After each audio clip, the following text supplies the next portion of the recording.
I think a lot of people secretly recognize that America being the world police is like really damaging for people who are on the other side, who are experiencing America's actions, but they don't really give a shit about it because the current order, the current standing benefits them personally. That's it.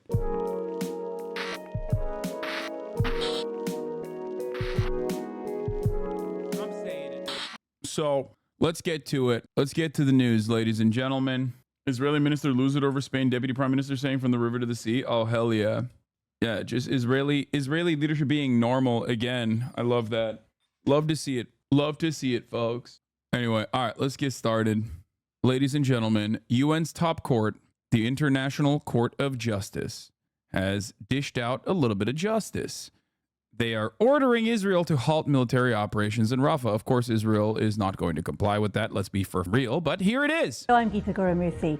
We begin in The Hague, where judges at the International Court of Justice, that's the United Nations top court, have just ruled that Israel must immediately halt its military offensive and other actions in Rafah, citing the immediate risk to the Palestinian people. It also ruled that Hamas must immediately and unconditionally release its hostages. Let's listen to what the judge, who was speaking in the past half an hour, had to say. The court records that in accordance with Article 75, paragraph 2 of its rules, when a request for the indication of provisional measures has been made, it has the power under its statute to indicate measures that are not in whole or in part other than those requested. In the present case, having considered the terms of the provisional measures requested by South Africa and the circumstances of the case, the court found that the measures to be indicated need not be identical to those requested. The court considered that, in conformity with its obligations under the Genocide Convention, Israel must immediately halt its military offensive and any other action in the Rafah governorate which may inflict on the Palestinian group in Gaza conditions of life that could bring about its physical destruction in whole. What? Do you think that Hamas has made threats against the UN court and that's why they're ruling on it like this? No, I don't think that. I think it's because Israel's actions are so genocidal and so apparent, like so flagrantly genocidal, which is weird to say. I guess there's like a level of genocidal sentiment and ideation that you can engage with that basically is considered to be, something that you can turn a blind eye to. That is the reason why I believe they're doing this, though. I think that they are doing this not because they're threatened by Hamas or some shit. If anything, they're more so threatened by America. Like, literally, America is openly antagonistic to both the ICC and the ICJ at this point, and the UN, and anyone and everyone that dares go against Israel. It's pretty crazy. It's pretty crazy, the circumstances that we're experiencing. It's like if all of these international organs of justice that we created in the aftermath of World War II existed pre-World War II, and like Nazi Germany was the hegemonic superpower and utilized those organs to basically conduct its genocidal affairs and use those international courts and these international organs of justice to basically prop up whatever the they were doing and legitimize whatever the they were doing. It is actually crazy. Or in part. The court recalls that in its order of January 26, 2024, it ordered Israel inter alia to, I quote, take effective measures to prevent the destruction and ensure the preservation of evidence related to allegations of acts within the scope of Article 2 and Article 3 of the Genocide Convention, end of quote. In the present circumstances, the court is also of the view that in order to preserve...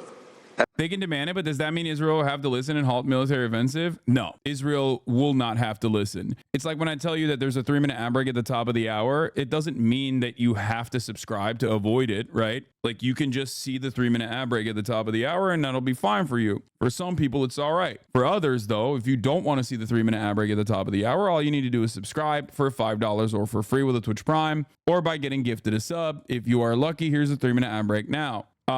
Once again, as I have mentioned time and time again, Jacob Johns, thank you for the 5 tier 1 gift to subs, allowing 5 people to no longer see the ads at the top of the hour. This is not about like who has the power. There is only one group that has the power. There's only one country that can enforce any kind of regulation in this process. That country is the United States of America. Its refusal to do so means that Israel has the go ahead and will continue to do whatever the fuck it wants to. Okay? That's it. The UN doesn't matter. The ICJ doesn't matter. The ICC doesn't matter. None of this shit matters. If the rest of the world could universally say, no, fuck Israel, they're not allowed to do this, it's bullshit. And if America said, nah, you're wrong, Israel gets to do whatever it wants, then Israel could do whatever the fuck it wants. However, this is still incredibly significant, just like the ICC arrest warrants and the application even of an arrest warrant for an Israeli leader is massively consequential, massively significant, a genuine sea change. This is also massively consequential and very significant. Why? Because it is yet another step in the right direction. It is a change of course from international organs of justice. It is going against American hegemony. All of this is very important, okay? Even if the Security Council decided, well, in a world where, let's say, America had removed themselves from the Security Council and the UN Security Council decided to enforce a ceasefire, Israel could still do whatever the fuck it wanted to. The only reason why the UN Security Council and its decisions would be important is because America's on the Security Council, and when America doesn't veto a thing against Israel, that means America is openly stating Israel has gone too far. That's it. If we undermine the significance of this, there's a corollary question for people to ask themselves. What does a protest directly accomplish? Yes, this is massively consequential, just like all of the protests are massively consequential. All of this is important. Like I said, there are many different vectors of pressure, and it is important to hit this issue on all fronts. Okay, public pressure in the form of protests and international pressure from these organs of justice, from leaders of countries in the Western world, leaders that are firmly inside of the imperial core. All of this is massively important in moving the needle in the right direction. Why don't you go to a protest then? Famously, I hate going to protests and I never attend protests. Thank you, Chatter, for living in your own schizophrenic world where you have hallucinated that. I hope that was an ad debate, even though we already ran the ad break. Following since today, though, I suspect that he's just here to talk shit.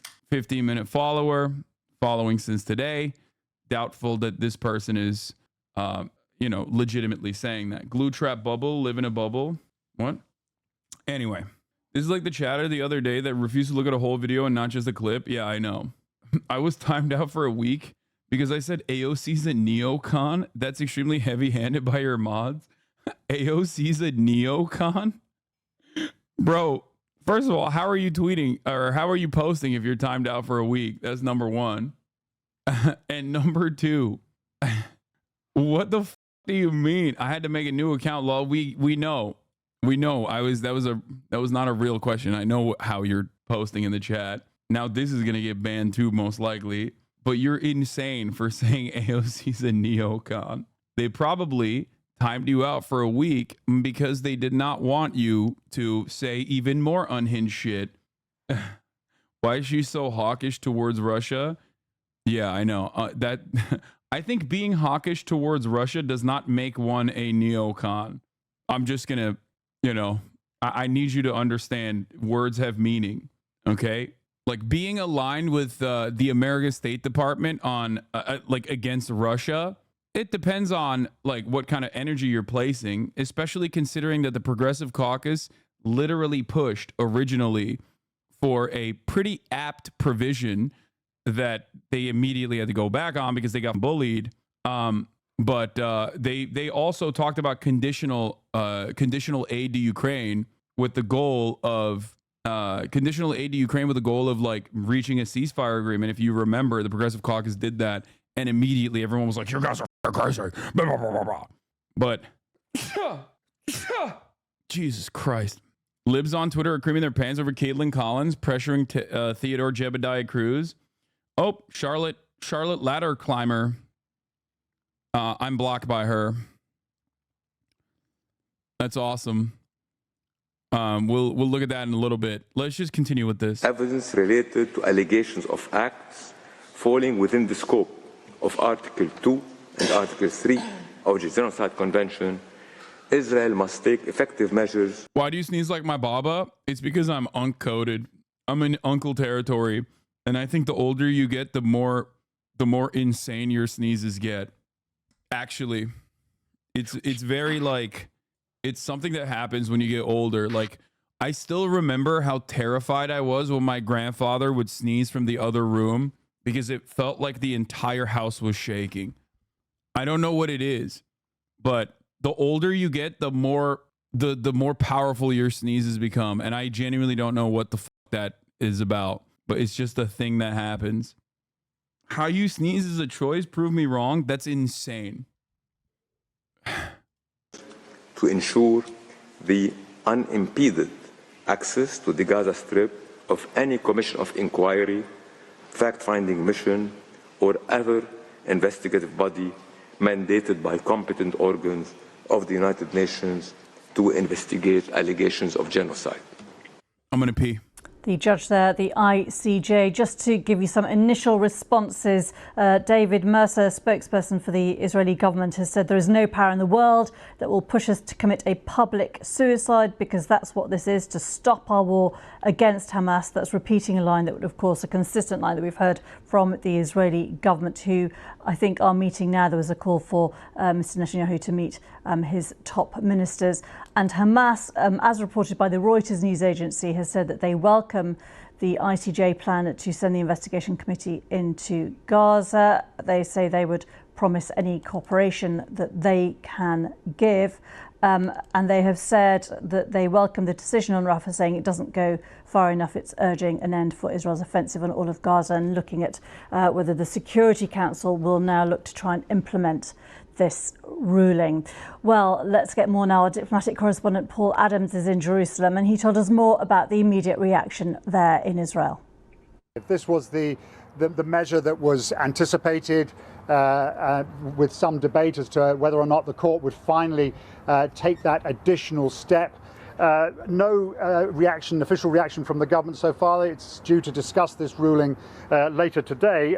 There is a reaction from the hardline finance minister, Itamar Ben-Gvir, who has called it irrelevant, and he's dismissed the court. Itamar Ben-Gvir is not the hardline finance minister. That's Smotrich. Itamar Ben-Gvir is interior security, but like national security. But it doesn't even matter. The idea that like Israel did not respond to this is so funny, because they definitely did respond to it. They immediately started bombing. Like, that's a response, man. Wait, what the why didn't this work? What is happening? I'm clicking on the actual link and it's like taking me to something very different. I don't know why. I grew up with a kid that sneezed like an old man. One day when he's 80, he'll sneeze and the world will just disappear. Okay, can we just move away from the sneeze discourse and get back to the matter at hand here? Here's the thing, okay? They did respond. They responded by doing the most Israel thing that you can do, which is to continue bombing. They literally were like, "Oh yeah, dude? Oh yeah? Oh, you want us to stop doing what? Bombing Palestinians? Sorry, not going to happen." In the first response to the International Court of Justice decision, intense Israeli airstrikes hit amidst the tents of displaced persons in Al-Mawazi area near the city of Han Yunis. Their immediate response was to continue the bombing campaign, which is, of course, as we've talked about before, very, very Israel. The ICJ ruled today that Israel must immediately halt its military offensive in Rafah. A question for the Biden admin now: does it attack the legitimacy of an international court for the second time in a week, even after setting its own red lines on an attack in Rafah? Biden has a choice between dismantling the international rule-based order that he had been so keen to preserve when Russia invaded Ukraine, or throwing it away at the service of a deeply unpopular war carried by its ally. Yeah. And, it's really shitty that the International Court of Justice is not doing what it's supposed to do, which is just shut the fuck up and allow us and our allies to do whatever we want, and never criticize us or our allies. So I don't really understand what's going on here. The rule-based international order is falling apart right in front of our eyes, everybody. It almost feels like it was fabricated specifically to make liberals feel good about the potential rules and order that we were dishing out. Also, the U.S. judge at the International Court of Justice, Sarah Cleveland, voted in favor of today's order for Israel to halt its offensive on Gaza's Rafah. Biden nominated Cleveland to the State Department's legal advisor in 2021, but she was never confirmed. When elected to be an ICJ judge last November, the top U.S. diplomat, Secretary Blinken, praised the court as a guardian of international law, and Biden had said the ICJ was one of humanity's most critical institutions to advance peace around the world. But what you fail to recognize there is that back then we were using the ICJ against Russia as God intended, as America intended. For years and years, I have told you, and many of my naysayers got so mad every time I said all of these international organs of justice and many of the actual NGOs, for example, 100% up until the October 7, were simply operating at the behest of the American interests, at the behest of America's State Department interests. Okay? Everyone would immediately go, Hasan, how dare you say that? These guys are abiding by the rules. There's like standards that we're setting. No, those standards have always been historically used against whoever we declare war on, while we openly violate said standards on a regular basis. And now you are seeing it. You're seeing that reality. You are experiencing that reality in broad daylight. The one time that these courts are actually doing their job evenly, okay, with minor criticisms, by the way, not even taking maximalist positions that I would take in the face of actual ethnic cleansing, okay, you're seeing that global order fall apart. The idea that we care about said global order falls apart. Of course, if you were a child, you maybe didn't recognize that none of this shit mattered when we already had a law in the books since 2002 that says if any of our guys or allies are ever prosecuted for war crimes at the Hague, at the ICC, we will literally invade a NATO nation. We will invade the Hague. That is the law. Since 2002. Why the f would we have ever given a shit about, like, why did anybody ever even care about the notion that America actually cares about democracy and cares about defending peace in the world and yada, yada, yada? As anti-Semitic. These are the sorts of remarks you would expect to hear from some of Mr. Netanyahu's more hardline colleagues. But when it comes to the order to halt the Rafah offensive, I think we can expect a big fat no from the government here. And I think it is pretty ridiculous, by the way, that the ICJ now is literally, the ICJ currently is basically reasserting the red line that the American government put on Israel. It's not like they're saying halt all operations in Gaza. They're saying red line, American red line of invading and like sieging Rafah is a red line that we would like to enforce. And yet, that is a bridge too far for Israel again and again and again. It's very odd. What will America do? A very tricky position, considering that Joe Brandon himself said that this was his red line. Let's see how the American government reacts to it. They will probably complain that the court, in coming to its conclusions, only cited what the UN had told them about the situation in southern Gaza. The Israelis have been arguing for some time that they are taking steps, notwithstanding their military operation in Gaza, that they are taking steps to improve the provision of food and goods into the Gaza Strip. It's very noticeable, for example, that for the 3 weeks or so after after May the 7th, when the order to launch the offensive in Rafah began, only about 140 trucks of UN aid entered through the Keren Shalom crossing, the most important crossing point from Israel.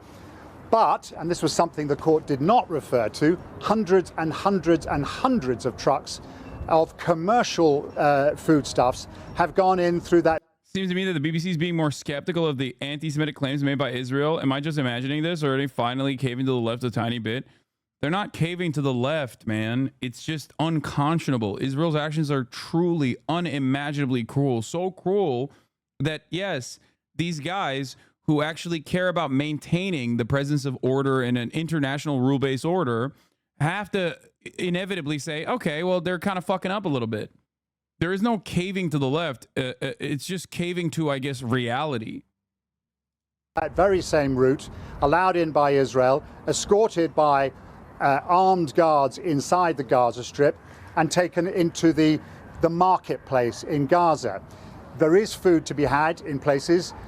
A lot of Gazans can't afford it, but that was an element of Israel's response to the situation in Gaza that the court simply didn't allude to. They also obviously did not allude to Israel's military rationale for attacking Gaza, the complete dismantling of the last remaining battalions of Hamas, and the importance, Israel would say, of securing the border between Gaza and Egypt to prevent the smuggling of weapons, which could lead to a few. I just got here, but the South African judge Talidi in the majority did interpret it as a full ceasefire. Seems a little absurd that there's such confusion and vagueness over such a crucial part of the decisions. I mean, regardless of whether or not it's a full ceasefire or just a ceasefire in Rafah, it doesn't matter, because even the ceasefire in Rafah is seemingly not something that like Israel is interested in following. Future conflict. Now, all of this was not referred to by the court. The court obviously feels that of in excess of 800,000 people, we think it's probably closer to 1 million by now, is evidence of the increased risk to life and well-being of a huge proportion of the Palestinian population of the Gaza Strip. And that was enough to persuade those judges who had not been persuaded so far to say enough is enough, this operation has to stop. Paul Adams there speaking to us a bit earlier from Jerusalem. And just to let you know that since we spoke to Paul, David Menzer, who's a spokesperson for the Israeli government, did give some reaction to the news to the BBC. And he said there is no power in the world that will push us to commit a public suicide, because that's what this is, to stop our war against. I do love how dramatic Israel is. Like they have a penchant for drama that I do appreciate. Like if they weren't, if they weren't deploying this at the behest of their genocidal ambition, I would laugh and enjoy it. Like they literally are just like, dude, you're oh, wow, that's right. International Court of Justice. Where is the justice? You are making me kill myself. Is that what you want? I bet you would love it if I killed myself. You are Hamas. It's so funny. It's like, dude, if you don't let me kill 3 school buses full of children every day, it's basically akin to my own personal Holocaust. You want me to kill myself. Just say it. You hate me. Say it. It's awesome. We will die if we stop killing 3 school buses full of children. You are gaslighting. You are doing emotional abuse. Hamas. We understand the Israeli government are meeting or going to be meeting soon to discuss this ruling. We've also had reports on Reuters of Hamas reaction. Hamas apparently calling on the UN Security Council to implement the ICJ Court of Justice decision, welcoming the ruling and welcoming the call for an investigation, an inquiry, saying that they would cooperate with that. Also, we've had a response from the Palestinian Authority saying they welcome the decision, as again reported by Reuters news agency, saying that it represents an international consensus to end the war on the Gaza Strip. according to a Palestinian presidential spokesperson. We will keep you across all the reaction. Of course, we're going to be looking to the US to see what... Am I correct in assuming anyone who trusted the U.S. before this genocide don't trust or like the U.S. anymore? We're showing our ass to the whole world. I mean, not necessarily. I think a lot of people secretly recognize that America being the world police is like really damaging for people who are on the other side, who are experiencing America's actions and America's allies' actions, but they don't really give a shit about it because the current order, the current standing benefits them personally. That's it. I think a lot of people personally recognize that.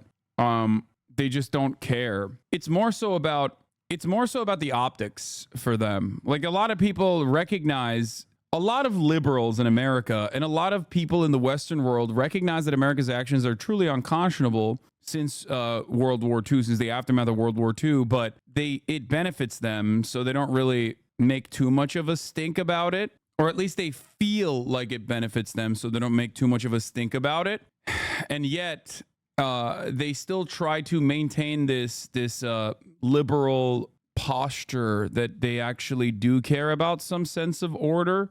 And it's always this, there's always this conflict. When the enemies are voiceless, dehumanized groups of individuals from countries that you don't give a shit about, that's one thing, right? When America's doing the violence and the war in Iraq, Afghanistan, and can portray its enemies successfully as like criminal terrorists that are not defending themselves and their nation against a foreign invasion, but instead these are people who are just like, they want the West to burn and they hate us and they're American phobic or whatever which America was successfully able to portray its war on terror, its failure of a war on terror, its destabilizing, incredibly inhumane war on terror as such. It's one thing. People just kind of shut the fuck up and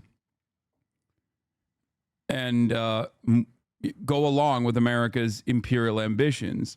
The situation is a little bit different when it's not just America doing it, but an extension of America doing it, and the extension of America is doing it in broad daylight with American weapons, with American permission, and also doing it in a way that is even more violent than what America has done, which is unimaginable.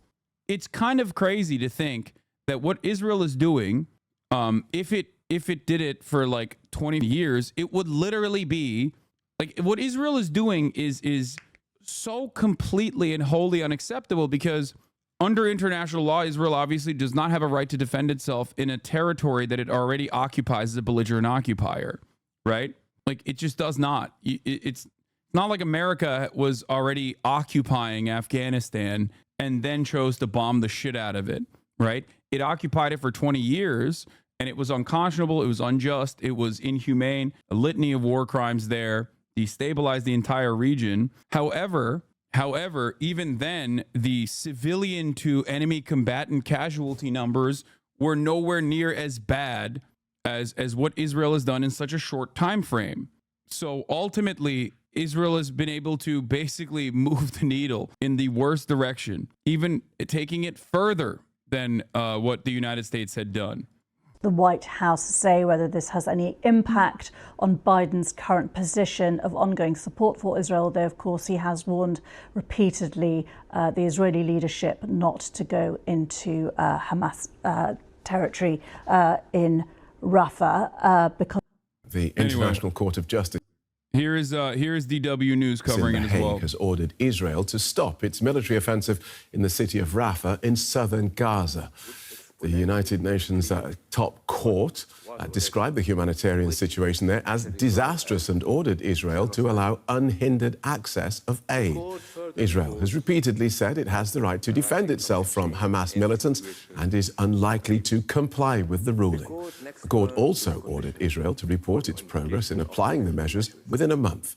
The ruling was in response to a request from South Africa. Though the court has no way to enforce its decision, the ruling does add further international pressure on the Israeli government. Here is the president of the court, Nawaf Salam. The court considers that, in conformity with its obligations under the Genocide Convention, Israel must immediately halt its military offensive and any other action in the Rafah governorate which may inflict on the Palestinian group in Gaza conditions of life that could bring about its physical destruction in whole or in part. Well, let's look at what this might mean with Mark Weller. He's Professor of International Law and International Constitutional Studies at the University of Cambridge in the UK. Welcome to DW. Is that true, what he said, that the court has no enforcement mechanism? Yeah, it is true. But it doesn't matter because it's still very important, okay? Because the court is a very important part of the international rule-based order, okay? And that is precisely the reason why. Obviously, we have Americans in the court, and like when Professor Sarah H. Cleveland was elected to the International Court of Justice, Secretary of State Blinken in 2021 literally praised the court as a guardian of international law, and Biden said the ICJ was one of humanity's most critical institutions to advance peace around the world.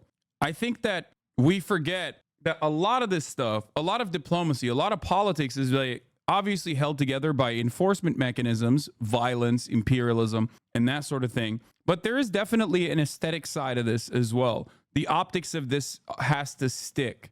And I've been chirping about how these institutions simply work at the behest of American interests for decades. And for decades, it has been true. But there is a level, there is a level of I guess, pain tolerance that Israel has definitely crossed. That threshold has been crossed. One, partially because Israel is not the United States of America. America gets to do whatever the fuck it wants, but Israel does not have that same leeway, does not have that same bandwidth, okay? And two, it is an occupier that is doing this to the occupied population. Like, even when you think about another American ally, even if you think about another American ally, imagine if Nazi Germany had the support of the world's strongest superpower, that's Israel. Wake up. Wait, what? What the fuck are you saying? The world's strongest superpower, Israel? Israel's not the world's strongest superpower at all. What the fuck do you mean? Also, Nazi Germany, Israel did not exist back then. He's saying Israel has U.S. support? Oh, he's saying us. Oh, he's saying, imagine if Nazi Germany, I already made that. Okay, I already made that comparison earlier. Yes. By the way, that could have happened. Like, we were kind of close to that. If the business plot had succeeded, we would literally be doing that. We would be living in that world right now. And who knows what would have happened. Anyway, it's not just Pearl Harbor. It was even before then. Like, America was going through its own fascist, America went through its own, capital owners having fascist ambitions moment as well. Israeli citizens suffered terrible atrocities on October the 7th last year. Is the government of Israel argued in court that it's taking exceptional measures to minimize harm to the civilian population in Gaza? Today's ruling does seem to indicate that the court sees things rather differently. Well, Israel is, of course, entitled to the right to self-defense in response. Dude, I saw comments with thousands of was talking about that Patton, we fought the wrong enemy quote, tried to say it was Nazi apologia and they got downvoted to hell. We're cool. Oh, yeah. This is why I do personally believe that while Nazi Germany, the Third Reich, fell apart and Nazi Germany lost in World War II, fascism absolutely won. Fascism as an ideology, as an ideological tool, was immediately we love taking up the mantle of all of that nonsense. We absolutely have genuinely continued that tradition, both in our domestic affairs, certainly, and absolutely when it comes to our international enforcement. To the horrible, atrocious events of the 7th of October. But the right to self-defense is not unlimited, and it can never transgress humanitarian law, the law that supports the dignity of human persons, human beings, in any circumstance, even in war. And the court has now spoken for the third time in just... You have to remember, it's you're saying, I can't believe that a professor is peddling the Israel has a right to defend itself narrative. This is the German broadcaster. Okay, you're watching the German broadcaster. It is not even remotely shocking that the German broadcaster is doing that. Have you seen what is going on in Germany? I have, you know what? I'm actually going to point to this right now. I wanted to show you something very funny. Nathan Tankis went to the closed screening of The Commandant's Shadow last night, where he had by far the most disturbing experience was the Auschwitz commandant Rudolf Höss's grandson, Kai Höss, and his Christian evangelism for Israel. Okay?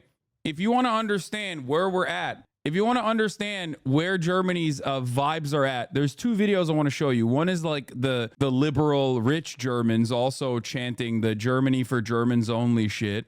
Okay?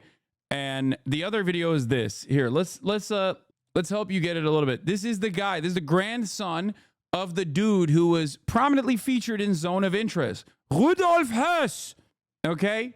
Let's see what he had to say about Israel. Have a moment. Sure you can, of course. Or the ramp. Is that better? Yeah, the ramp in the back. I commend you on taking on your grandfather's legacy, and not legacy, but facing it. I understand what you're saying. But I find listening to you very, very concerning.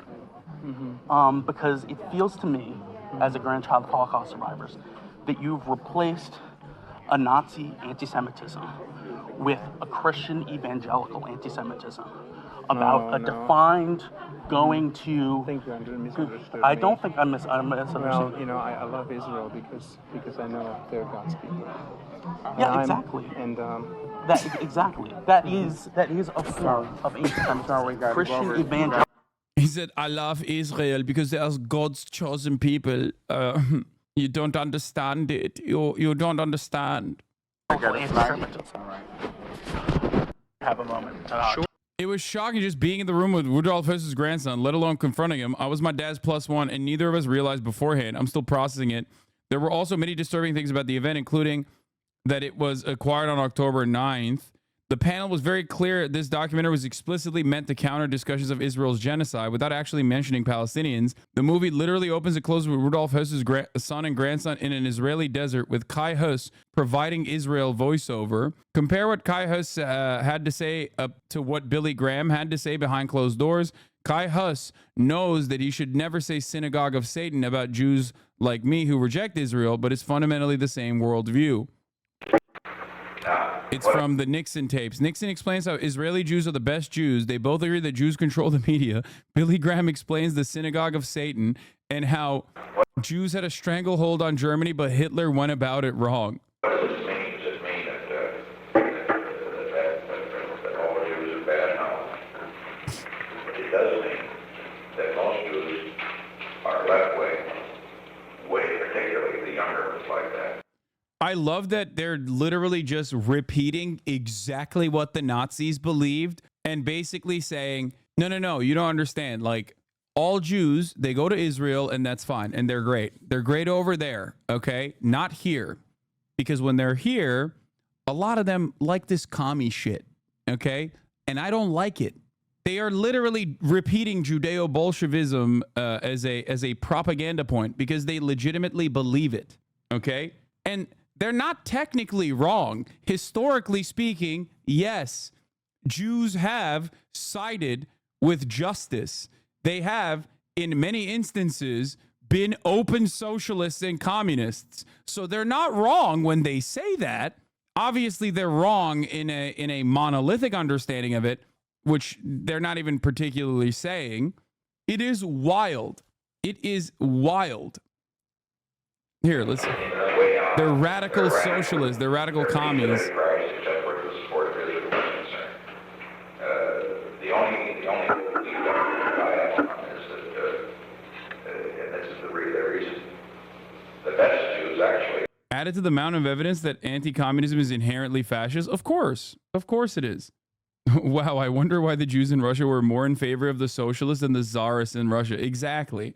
The best Jews are actually the Israeli Jews. They are the Israeli Jews. That's right. Because and the reason Mrs. Mayer supports me, which she does, and Diana does too, is for a very fundamental reason. It has nothing to do with they know these Democratic candidates will be catering to the domestic Jewish vote.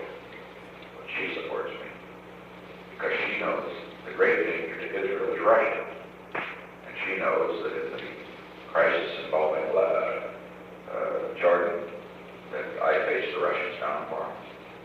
I'm the only one that will do it. She knows that I never advocated the communists for the Russians. See, that's the point. She's talking. We talked about this. Rabin's the same way. Rabin, of course, is a Russian Jew. Boy, does he know it. Now, however, in this country, we must be under no illusion. You're aware of that, aren't you? You're aware of the fact that in the media, we confront almost a solid block of people. They don't, it isn't the action thing. He's the point of the thing. They're after him because he took the whole thing on. And it has nothing to do with anti-Semitism. It happens, though, that insofar as the media is concerned, the power of the media, they've got it. They've got it. He's like, yeah, the Jews control the media. Oh, man. Also, the Nixon Jew count of July 1971 is the name given to then President of the United States, Richard Nixon's attempts to demote and remove Jews from the Bureau of Labor Statistics. Right. And they're the ones putting out the pornographic stuff and putting out everything. Directly. By the way, this is exactly, when I say this is verbatim what the Nazis believed, okay, with the exception of Israel because it didn't exist back then. This is word for word what the Nazis believed and said, bar for bar. Now, you might be shocked and say, but that's Richard Nixon. And that seems quite similar to like cultural Marxism and, George Soros propaganda and many other things that right-wingers repeat on a regular basis nowadays. And you would be right, because it is. It is just saying the exact same shit while simultaneously changing the narrative a little bit, massaging it a little bit so that it fits modern sensibilities. Just something to consider. I don't know why they do. You see, the Bible makes a distinction, Mr. President, between two groups of Jews. One is called the synagogue of Satan. Yeah. You know it's that our Herman's Jewish. Yes.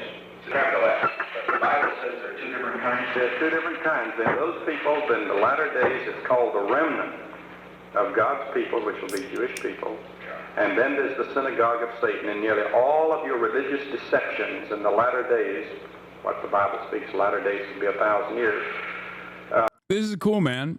I just want to also point out another thing.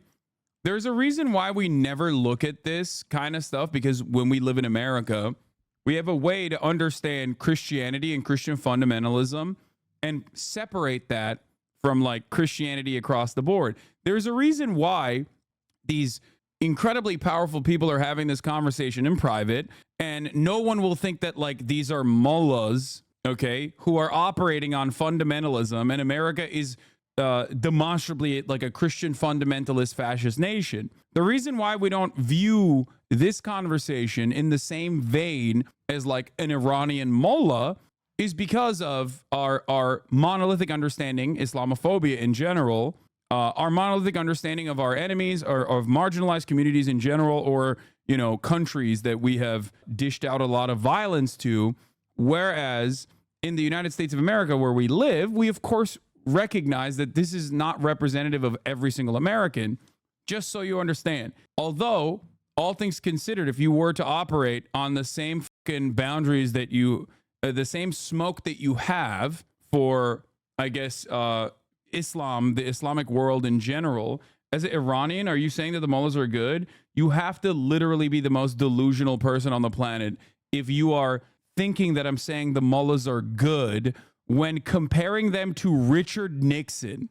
You are basically reinforcing the exact same point that I've made time and time again.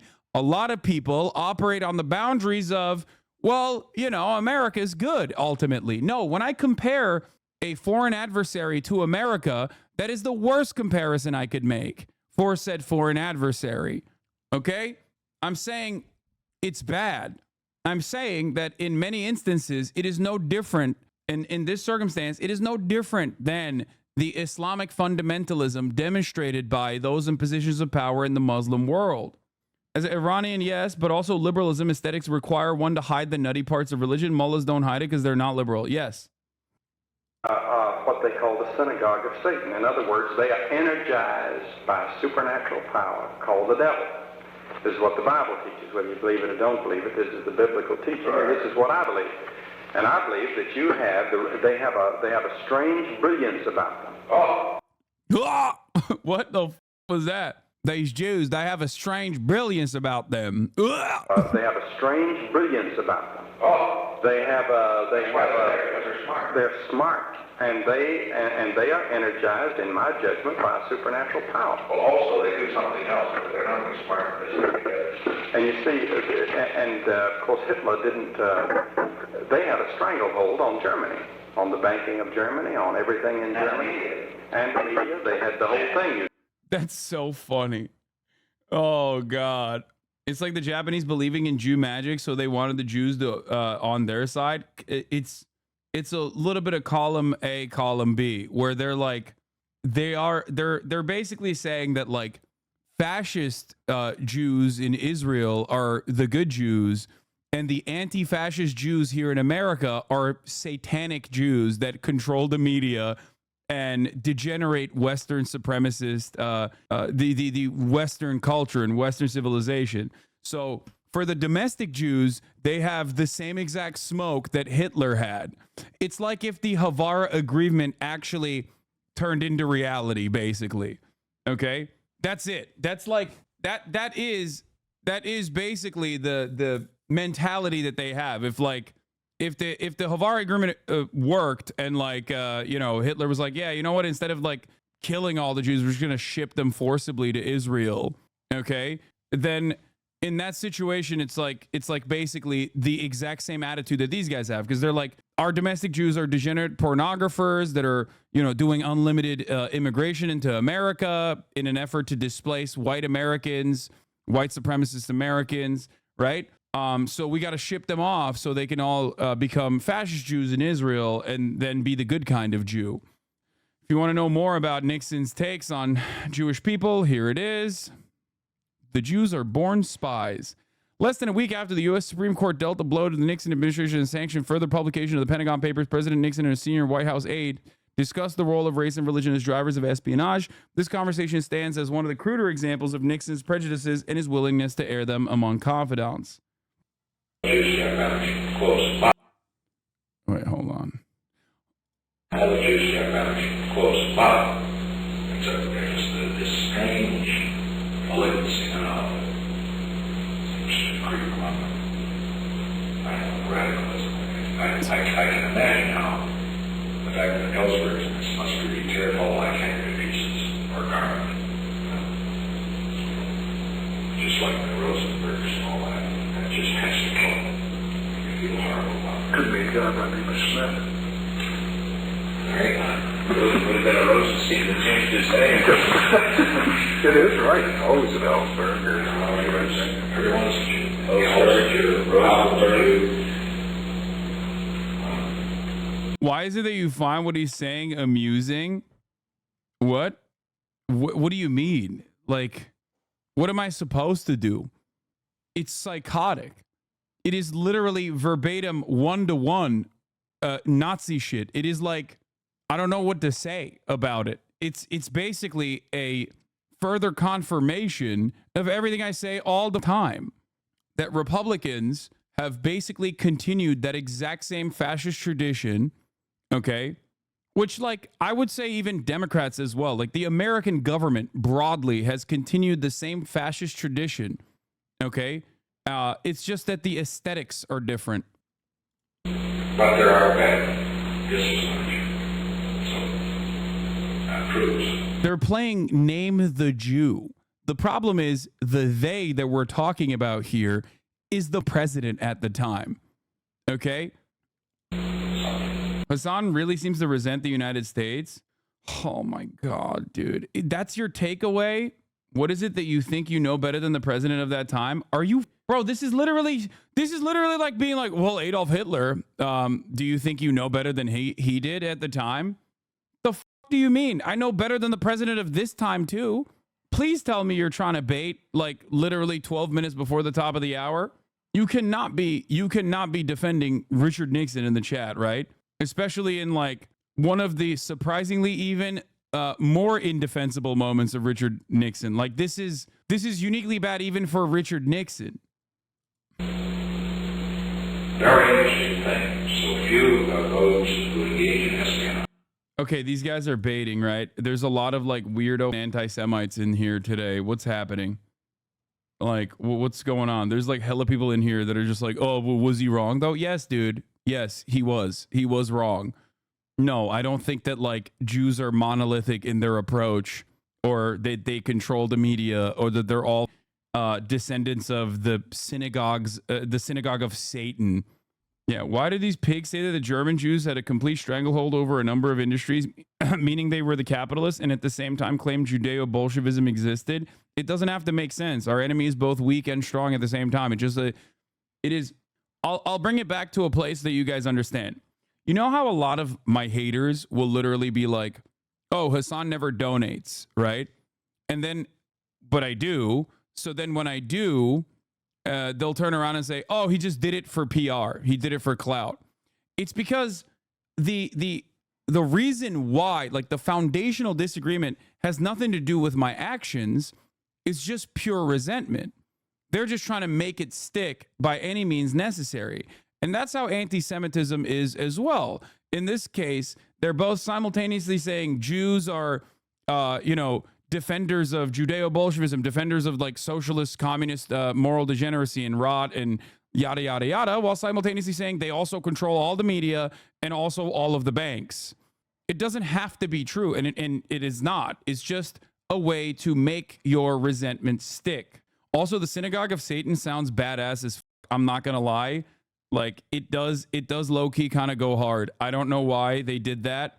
I don't know why they were saying this behind closed doors, but like it sounds incredible. It sounds dope. But that's like, that's besides the point. I know that they didn't imply it in a dope way, but it is kind of cool to be like, yeah, we are descendants of synagogue of Satan. But yeah. Ultimately, it doesn't come from like real valid anger and real valid criticisms. It has nothing to do with that at all. It's more so post hoc rationalizations for why you carry this resentment to begin with. You have detailed Jews as the out group. So now you will say that they are both capital owners who control all of the different institutions and instruments of capitalism, and you will also simultaneously say they want socialism and they are actually anti-capitalist. Both.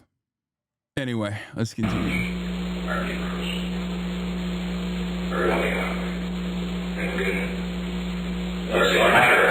few that become communists.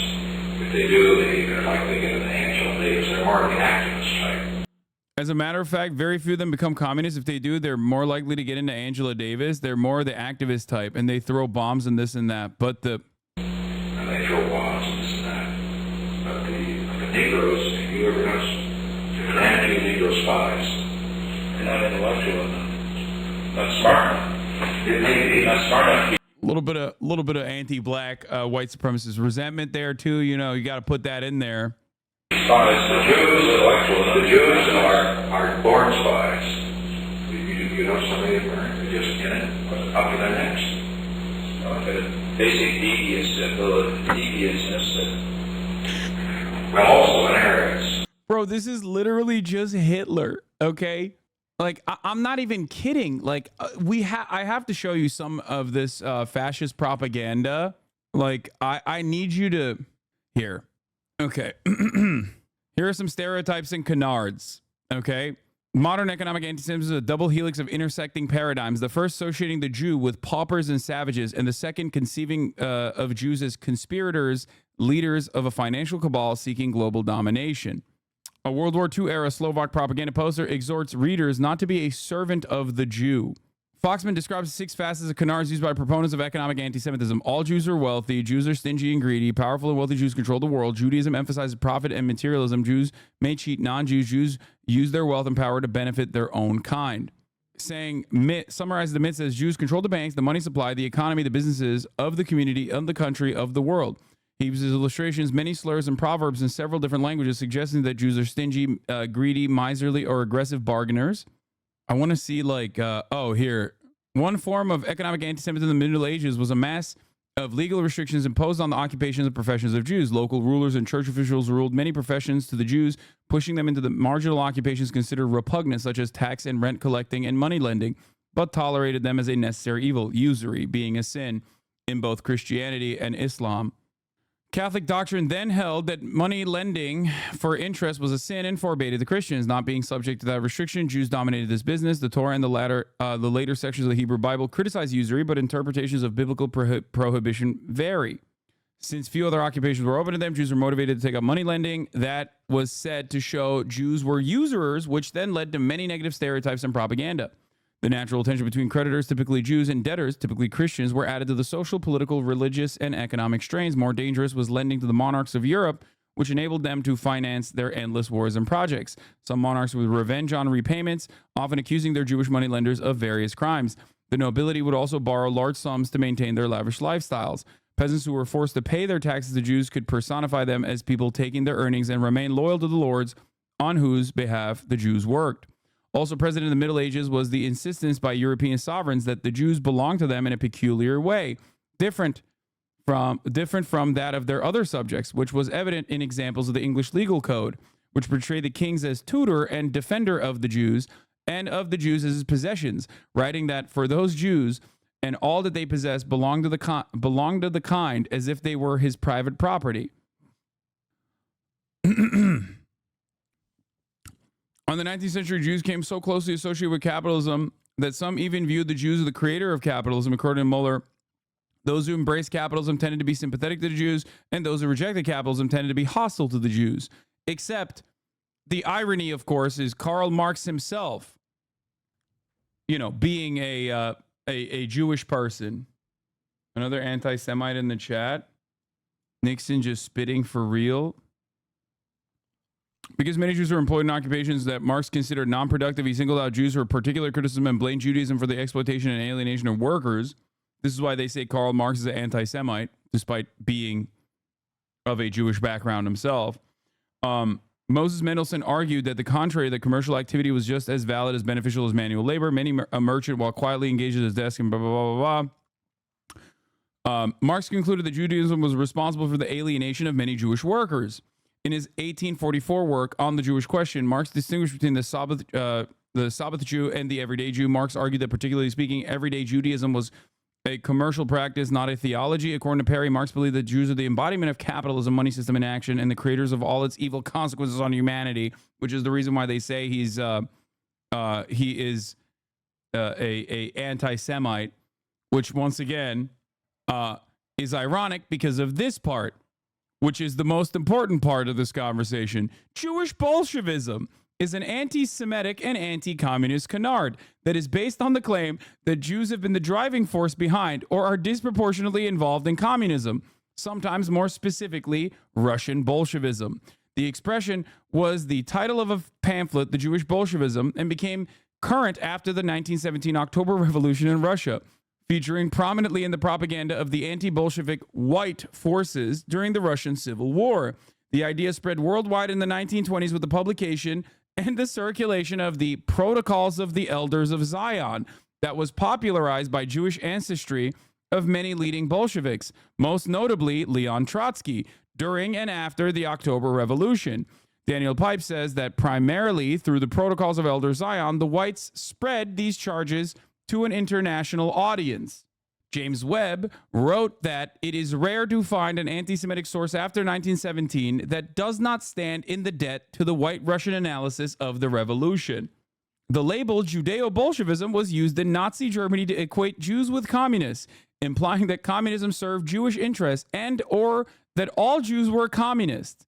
Remember, they literally simultaneously were claiming Jews control the money supply and the global order and all the banks and all the media, and also simultaneously saying Jews were all communists and were in control of the labor force and were responsible for any kind of revolutionary sentiment, which they did not like. This is precisely the reason why the first people that were placed in concentration camps were not, many of them were Jewish, by the way, were not placed on the virtue of Judaism of being of Jewish descent, but instead placed there because they were trade unionists, socialists, and communists. So the idea that like Nazi Germany was ever actually socialist, national socialist, was ridiculous from the jump. Out of the Bolshevik revolutionaries, only 1 to 2 was of Jewish descent. I mean, is it so hard for the Nazis to look this up? I don't think you understand. It does not matter.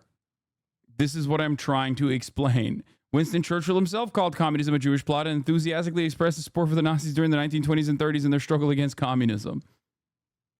Anyway, Jews and communists were both blamed for having allegedly betrayed Germany during World War I and resulting in Germany signing the Treaty of Versailles in what is known as the stab in the back myth. In Poland, before World War II, Zdokumuna was used in the same way to allege that Jews were conspiring with the Soviet Union to invade Poland.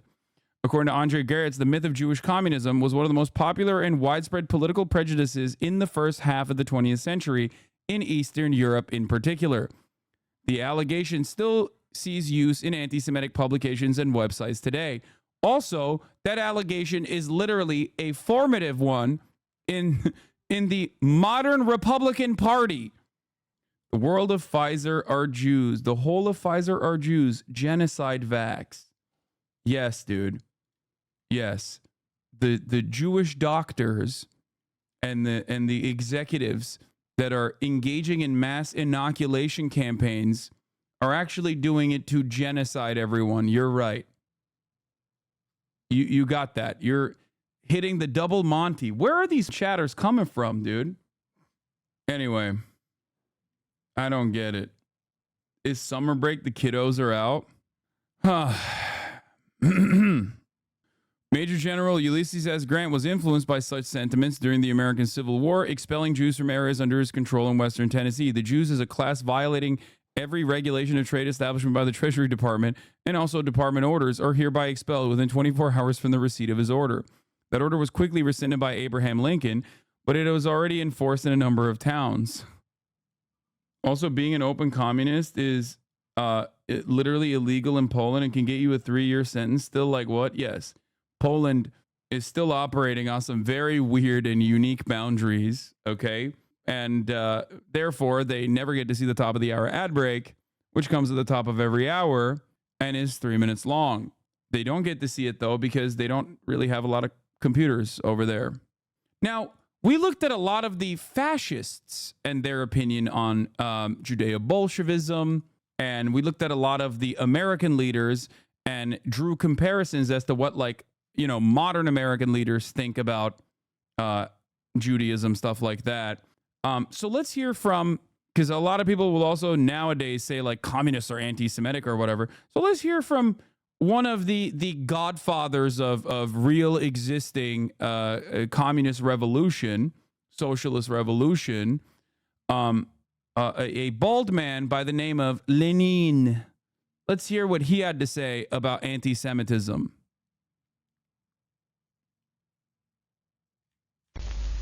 Антисемитизмом называется распространение вражды к евреям.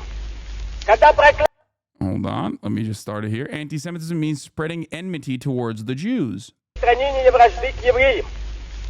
the accursed Tsarist monarchy was living its last day, it tried to incite ignorant workers and peasants against the Jews. The Tsarist police, in alliance with the landowners and the capitalists, organized pogroms against the Jews.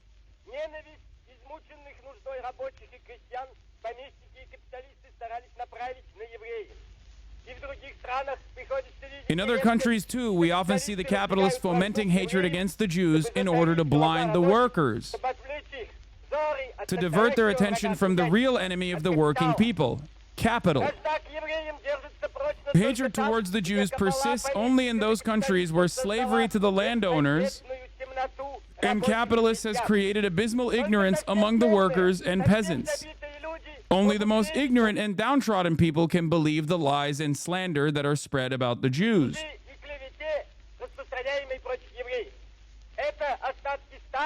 This is a survival of ancient feudal times, when the priests burned heretics at the stake. когда существовало рабство крестьян, when the peasants lived in slavery, and when the people were crushed and inarticulate. когда народ был задавлен и безгласен. Эта старая крепостническая темнота проходит. This ancient feudal ignorance is passing away. The eyes of the people are being opened. Враги рабочих, капиталисты всех стран. It is not the Jews who are the enemies of the working people. The enemies of the workers are the capitalists of all countries. Among the Jews, there are working people, and they form the majority. Они наши братья по угнетению. They are our brothers who, like us, are oppressed by capital. They are our comrades in the struggle for socialism. Remember, his number one what is it called when you have like a male buddy that you send letters to? Pen pal. Yeah, his number one pen pal was Rosa Luxemburg. So, you know. Among the Jews, there are kulaks, exploiters and capitalists, just like there are among the Russians and among people of all nations. The capitalists strive to sow and foment hatred between workers of different faiths, different nations, and different races. Those who do not work are kept in power by the power and strength of capital. Rich Jews, like rich Russians, and the rich in all countries are in alliance to oppress, crush, and rob and disunite the workers.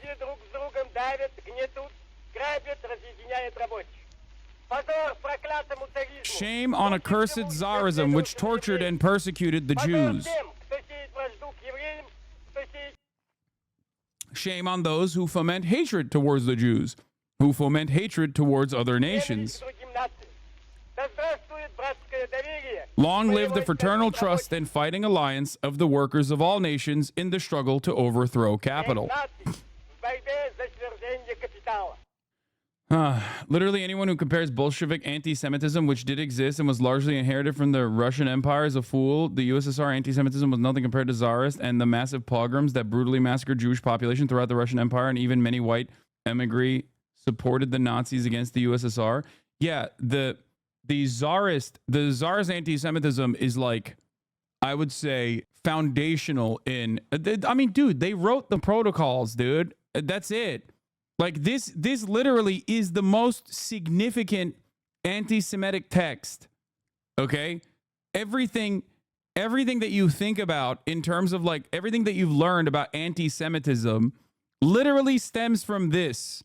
An anti-Semitic text purported to describe a Jewish plan to achieve global domination and to document the minutes of a late 19th century meeting attended by world Jewish leaders, the elders of Zion, conspiring to take over the world. The fraudulent protocols included plans to subvert the morals of the non-Jewish world, to control the world's economies by Jewish bankers, to have press and Jewish control of the press, and ultimately destroy civilization. The document of 24 protocols was analyzed by Stephen Jacobs and Mark Weitzman, who documented several protocols that suggested that Jews would employ control over the world's banking system to dominate the world. It is the Brothers Grimm of anti-Semitism, yes. Like, it is where all... I mean, dude, right there, like, that right there is straight up, and it was like mass delivered to any fascist who would listen, except for in Japan, where the Japanese that got a copy of it were like, oh my God, these are magic money people. We have to use their power for ourselves. We should put them in Manchuria, which is the funniest World War II fact, in my opinion. They could not understand why you would, jail these magic money people and were like, give them to us, please. Yeah, that Lenin speech at the same time in the U.S., Henry Ford's paper, here it is, was running excerpts from the protocols of the elders of Zion. Is that actually real? Yes. Japanese philo-Semitism is a very funny part of history that I was not privy to until recently. But yes, there's actually a lot of not just Japanese, but like Asian philo-Semitism in general, where like apparently the Talmud is like a very popular book in Korea, in South Korea, and in China as well, where they also still like kind of think Jews are magic money people, and that the Talmud will give them like good luck in finance. It's philo, not philo. Okay, philo-Semitism. I looked into the Talmud claim about Korea, but couldn't find anything that indicated it was a popular children's book. We read it in an article. It was I don't know. I forget which newspaper wrote about it. But we read a couple different articles actually that said that like my Chinese relatives all think Jewish people are good luck and very good at making money. Yeah. Hasan, why do you know so much about anti-Semitism? Because I am an anti-fascist. Because I'm an anti-capitalist. And capitalists and fascists, which are two peas in a pod, are actually historically and in contemporary society very anti-Semitic. Anti-Semitism is seen as a canary in the coal mine for that reason. Anti-Semitism, and not like in the ADL Apartheid Defense League's definition of anti-Semitism, but like actual anti-Semitism, the notion that like Jews are monolithic in their understanding of the world and control the money supply and the media and use it to degenerate Western civilization. That kind of anti-Semitism oftentimes is a clear-cut indication that someone is most likely operating on fascist principles. This is also part of the reason why I extra mad about all of the bastardization of this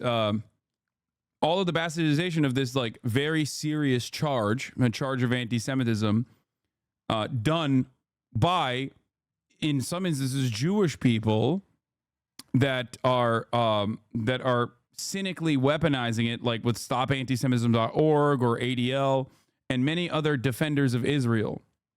It's ridiculous. It's fucked up. It dilutes real anti-Semitism while also creating an environment that is perfect for fascists to exploit. Anyway, we're done with the Nixon stuff. I deviated here. I got here specifically because we were having a conversation about Germans and how in modern Germany, for numerous reasons, and I've talked about this before a million times over at this point, for a lot of self-serving reasons, modern Germans are unconditional dick riders of the state of Israel. Some of the reasons for that are, of course, the collective guilt of the Holocaust.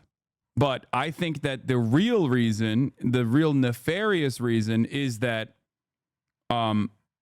there's a lot of Islamophobia in Germany, and a lot of people spiritually, holistically, I think, in Germany, see Israel and a defense of Israel and the collective, antiquated, ancient, epigenetic anti-Semitism of the Arabs that they believe and repeatedly reinforce as a way to kind of move the attention away from the unimaginable wrongs that the German state dished out against Jews during the Holocaust.